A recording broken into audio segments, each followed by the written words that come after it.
सुस्तेन ये mobile health van है। हमारी सरकार का प्रयास है कि झुग्गी झोपड़ी से लेकर गांव तक, रिमोटेस्ट गांव तक हमारे स्वास्थ्य सुविधाएं प्रदान की जाए।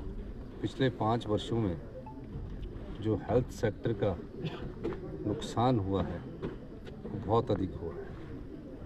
हमारी सरकार की प्राथमिकता में हेल्थ सेक्टर प्रायोरिटी लिस्ट में है। एजुकेशन रिव्यू बैठक ली थी।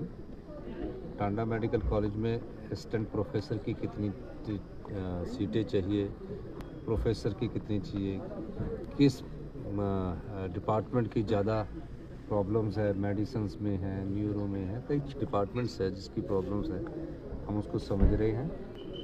वो चाहे IGMC है, सभी मेडिकल कॉलेज को high and technology, medical technology से हम डेवलप करने की कोशिश कर रहे हैं। मेडिकल सेक्टर में पैसे की कोई कमी नहीं है, एजुकेशन सेक्टर में पैसे की कोई कमी नहीं है निश्चित तौर पर, लेकिन क्वालिटी हेल्थ सिस्टम होना चाहिए, क्वालिटी एजुकेशन सिस्टम होना चाहिए। जो पिछले 5 साल में क्वालिटी से कंप्रोमाइज करके जो हमारे हिमाचल की जनता है उनको सही जानकारी ना देकर जो ये कार्य अब पिछली भारतीय जनता पार्टी की सरकार ने किया है, हमारी सरकार उसको दुरुस्त करके व्यवस्था परिवर्तन करके आगे हिमाचल प्रदेश को आत्मनिर्भर बनाने की दिशा में आगे बढ़ रही है। जिस तरह से बिजली विभाग के कर्मचारी लगातार सड़कों पर हैं और उनका कहना है कि सरकार बिजली विभाग के कर्मचारी हमारे परिवार के सदस्य हैं, उन्हें बात समझनी होगी, उनको अपने पैरों पर खड़ा होना पड़ेगा।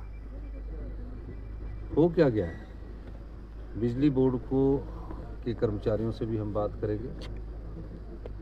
पिछले काफ़ी सालों से जहाँ सुधार होने चाहिए वहाँ सुधार नहीं हुआ। ऐसा ना हो कि कुछ समय में बिजली बोर्ड हमारा बहुत बड़ा नुकसान उठा सके और ऐसी स्थिति पैदा हो जाए कि बिजली बोर्ड चलाने में भी दिक्कत आए। अब बिजली बोर्ड के जो सरकारी कर्मचारी और बिजली बोर्ड के जो पेंशन भोगी हैं वो 2.5 रुपये पर यूनिट उनकी पेंशन पर और उनकी सैलरी पर खर्चा आता है। 2.5 रुपये पर यूनिट पहले उनकी होगी, उसके बाद आप लोगों को हम बिजली देंगे, उसमें की जो ट्रांसमिशन होगी, जो घर का मीटर लगेगा उसके में पैसे जुड़ेंगे। और उसके बाद और क्या होगा, उसके बाद क्या होगा कि उसके रेट बढ़ाने पड़ते हैं। सबसे सस्ती दरों में हम बिजली खरीदते हैं और सबसे महंगी हम बेच रहे हैं, कहीं 5 रुपये यूनिट, कहीं 7 रुपये यूनिट।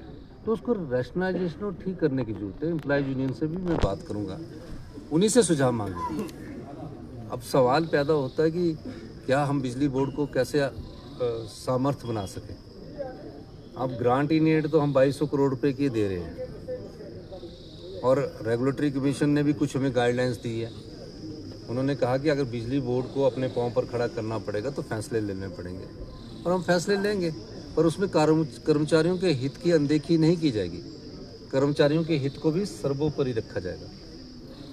कोई राजनीति नहीं है, कोई कर्मचारियों को तंग करने का मंशा भी कोई सरकार की नहीं है, लेकिन क्या हम ग्रामीण लोगों के पास जो गांव में बैठा हुआ किसान है उसके हाथ को कम मजबूत करें, उसके लिए कौन सी योजनाएं लेके आएंगे। शिक्षा के स्तर में जो गिरावट पिछली भारतीय जनता पार्टी की सरकार ने लाई, आपको मैं बताना चाहता हूं कि 5वीं के बच्चे को अगर पूछो तो दूसरी की कक्षा की किताब नहीं पढ़ सकता वो, तो क्या एजुकेशन दे रहे हैं। धोखा दे रहे हैं उन माँ बाप को कि जिनको हम गवर्नमेंट स्कूल्स में भेजकर बोल रहे कि अपने बच्चे को शिक्षा ग्रहण करने के लिए भेजें।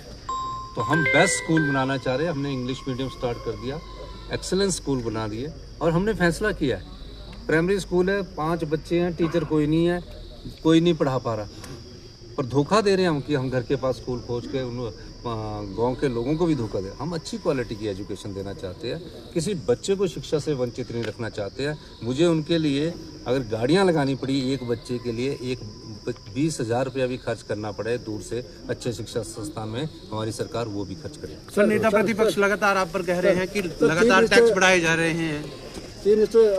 आप बता, उनसे पूछो कि टैक्स कहाँ बढ़ाए, आप ही बताओ, मेरे को याद करवाओ कहाँ लगा टैक्स। सर, वो कह रहे हैं कि हर चीज पे टैक्स बढ़ाया जा रहा है, चाहे बिजली की दरें महंगी की जा रही है ना। आप ही को ये पूछना चाहिए कि मुझे तो पूछो ना कि किस में टैक्स बढ़ाया है, तो बताओ यार भाई। सर हमने रिफॉर्म्स कर रहे हैं, उनको हमारी व्यवस्था परिवर्तन से परेशानी हो रही, क्योंकि अपने आप तो किया ही नहीं कुछ। रूटीन में 5 साल रहे और 5 साल बाद उन्होंने सोचा कि दोबारा आएंगे, तब उन्होंने 5,000 करोड़ की रेवड़ियाँ मार दी। हम तो व्यवस्था परिवर्तन से आत्मनिर्भर हिमाचल की तो और जा रहे हैं, और इसमें कोई नहीं। कोई टैक्स बढ़ाया तो बताइए मुझे। हाँ जी सर, इसका कहना है कि सर पहली बार जनता के बीच में गए हैं, आपने डोडा कबार से इसकी शुरुआत करी है सर, तो क्या आने वाले समय में जो कैबिनेट मिनिस्टर हैं सर, वो भी जनता के बीच में जाएंगे? जिस दिन मैं गया उस दिन सभी मिनिस्टर अपनी विधानसभा क्षेत्र की अपनी पंचायतों में थे जी। वो प्रोग्राम की सरकार गांव के द्वार कार्यक्रम की शुरुआत हो चुकी है, पहले भी हुआ था, लेकिन राजनीतिक अनिश्चितता आ गई थी। राजनीतिक अनिश्चितता के कारण उसको थोड़ा पोस्टपोन करना पड़ा। अब गांव में जाने का मकसद वहाँ के दर्द को, हम खुद गांव के लोग हैं, तो निश्चित तौर पर मैं जब डोडा पार गया तो बहुत अच्छा अनुभव हुआ। मैं एक परिवार में घर में रहा, उनके घर का लोकल का खाना खाया, साथ ही उनके सब लोगों से भी मिला। पशु भी बंधे हुए थे साथ, लेकिन उस गाँव के माहौल में रहकर कौन सी योजना लानी है उस दृष्टि से हमने उसको विचार किया। और मेरा मानना है कि वहाँ जल्दी ही, जिस तरह मैं स्पीति गया था और वहाँ हमने पहला हिमाचल डे बनाया था, तो वहाँ योजना लाने की थी, बिजली की शॉर्टेज थी, और मैंने जब वहाँ डायरेक्शन दी तो आज 2 मेगावाट का वहाँ सोलर पावर प्रोजेक्ट लग रहा है। स्पीति में बिजली की प्रॉब्लम नहीं रहेगी, नहीं तो ट्रांसमिशन में ही लॉस हो जाता है। तो इसलिए वहाँ भी हमने डायरेक्शन दिए, रोड्स की डायरेक्शन दी है, और उसके बाद फिर मैं सारी जगह और भी जगह जा रहा हूँ, और आने वाले समय में कांगड़ा के भी काफ़ी जिलों में हम जाने शुरू किया है। सर, दीपावली के मौके पर आपने 28 तारीख को सभी कर्मचारियों को वेतन दिया, डीएवी दिया। विपक्ष का ये कहना है कि सेंटर से जो पैसा है उसकी मदद से आपने ये भुगतान किया है। सर, कौन सा सेंटर का पैसा है? ये तो ये मेरे को समझ नहीं आ रहा। कहीं कौन सा सेंटर का पैसा है? कोई खराब थोड़ी है, ये हमारे अधिकार है। कौन सा पैसा दिया? कोई आपदा का पैसा आपने नहीं दिया, तो सेंटर का पैसा कहाँ है? पीडीए ने जो 9300 करोड़ है उसको आपने नहीं दिया। जो बेचारे सरकारी कर्मचारी है और अधिकारी है उनके एनपीएस का 9200 करोड़ आपने दबा रखा। ये कोई पैसा नहीं, यह हमने अपने संसाधन, जो हमारी संपदा है, उससे हम अपने लोगों को कर रहे। हमने 4 दिन पहले तनख्वाह दे दी, किसी ने नहीं चलाया, और हमने 4 दिन लेट की तो पूरे हिंदुस्तान के मीडिया में चले कि सरकार हिमाचल प्रदेश में इतना बुरा हाल है कि वो पे देने के लिए बोर्ड और कॉरपोरेशन से लग गया। ये भी समझ लगा। हमने 3 करोड़ रुपया जो जनता का पैसा है पर मंथ, जो 2000 करोड़ रुपए की सैलरी है, मैं आपको इसलिए भी बताना चाहता हूँ क्योंकि मैं जनता की डोमेन में लाना चाहता हूँ जो चीज़ें में, जैसे कि 1200 करोड़ रुपया सरकारी कर्मचारी और अधिकारियों की पे बनती है, 800 करोड़ रुपया पेंशन बनती है, 1,70,000 कर्मचारी, तो 2000 करोड़ हो गया। तो 2000 करोड़ पर आरबीआई के साथ हमारी ट्रेजरी जुड़ी होती है।